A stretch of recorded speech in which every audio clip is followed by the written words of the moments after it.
don't have enough time. I don't have enough time. I would love to, I just don't have enough time.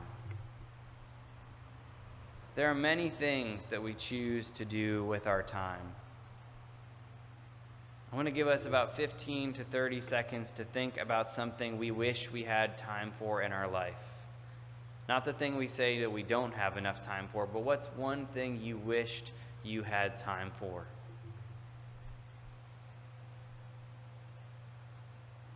Anyone willing to share?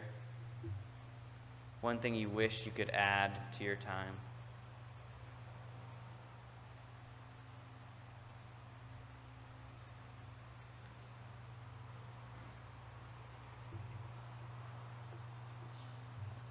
I'll continue to keep that in mind. This raises the question for us. If we thought about that one thing, maybe it was fly fishing, maybe it was time with grandchildren, maybe it's time outside, maybe it's time getting together with over meals with your neighbors. I want to ask this follow-up. Why don't we make enough time for that in our life? Simply put, if we were to prioritize what we wish we had time for, I'm sure we could make the time for it. Our problem is more so prioritizing our time than not having enough. We often let other people dominate our time. Perhaps we're endlessly scrolling online, and that's taking away our time. I meet more and more people who are a bit younger than me who say they spend 4 to 6 hours on TikTok a day. Social media has figured out how to take more and more of our time. We all perhaps watch hours and hours of talking heads on television telling us what we should get angry about or upset about or anxious about, and that eats up our time. Or maybe we just watch all of our favorite streaming services and fill our time with those things. Or perhaps we just fail to prioritize what we really want in our life. So rather than being proactive with our time, we become reactive to every whim or fancy or catastrophe or anything just to keep from focusing. One of these things I so often hear in conversation with people is, I wish I had more time to pray, to read scripture, to listen, to serve, to volunteer. I'd love to do that. I just don't have the time. The reason most of us make this statement, I think, is because we don't prioritize that one relationship with Jesus. This one essential relationship, the most essential relationship with Jesus and God, ought to be prioritized in our lives just as Jesus prioritized the essential relationship with God. In the Gospel of Luke, in Jesus' early days, Jesus has seemingly gone viral. Everyone is interested in Jesus by Luke 5. In our culture, I'm sure that this means he'd be doing the 15 minutes of fame. He'd be on all of the talk shows. He'd be doing a podcast. He'd be making public appearances in all the big arenas, and the paparazzi would be there to document it all. An influencer's dream come true.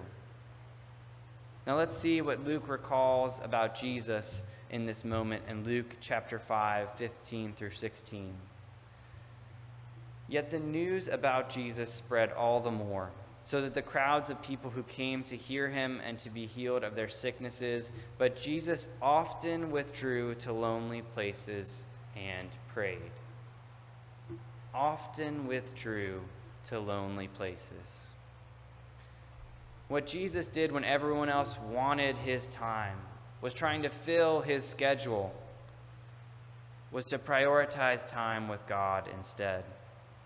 Jesus didn't give away his calendar to the priority of others, yet he gave it the priority to God.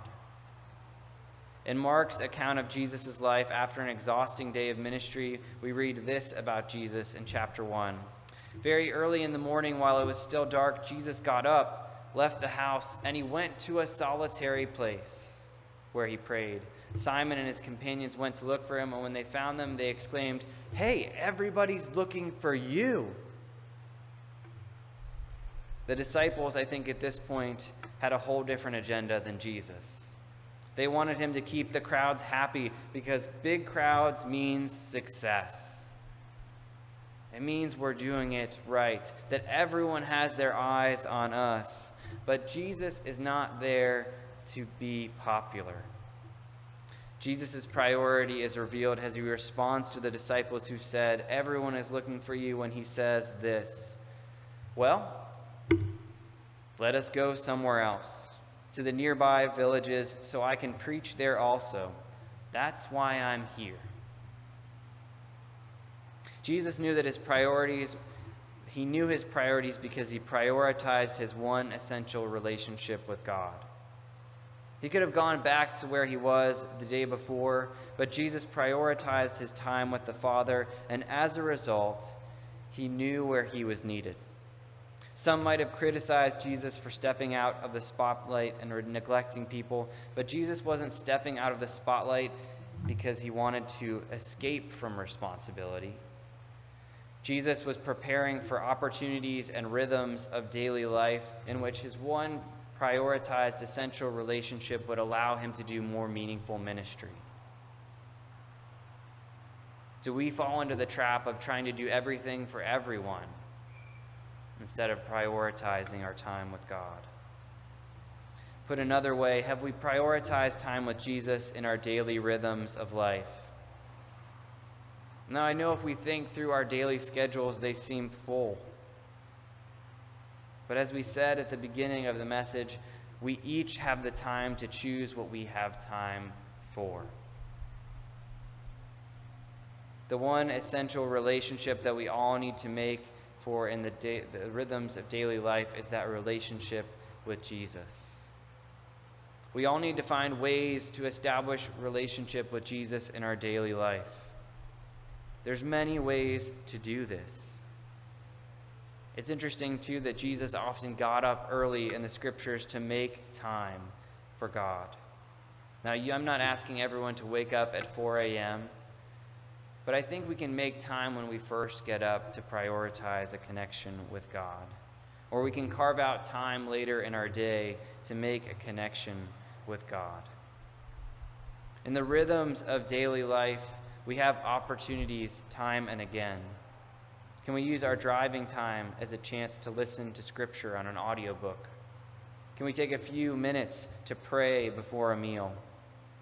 Interestingly, praying before a meal is one of the most universal things in this world.